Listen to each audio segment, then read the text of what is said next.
Thank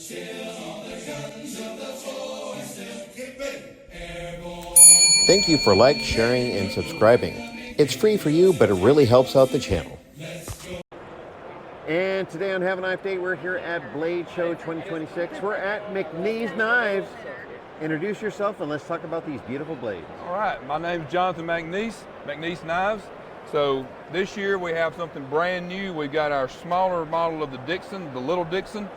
This is the rock texture pattern, which also happens to be our newest handle pattern. So this has been our new introduction for the show, 3.25 blade. These have gone over really well so far, really happy with those. A lot of people, when we came out with the original Dixon that's bigger, they wanted a smaller one from the get-go, so we finally made it happen. We also have a whole new line of fixed blades, including this nice little guy here, which is called the PSK, perfect size for pocket carry. So really happy to have these out. These have gone over well too. We're actually almost out of them already. So it's been great. The show's been great, and we sure do appreciate everybody coming by to see us. And I'm gonna sweep over here for a little bit. Just let everyone see what is available.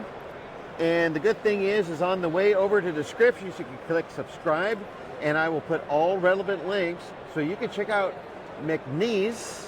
I'm going to probably say that wrong. That's close enough. Close enough. Horseshoes and hand grenades. Please do check out the descriptions. If you see any of these knives, please do reach out to them. And looking's good, but buying's better. Thank you. Have a great show, and have a nice day. Appreciate you. And fight, we will. Get ready, airborne.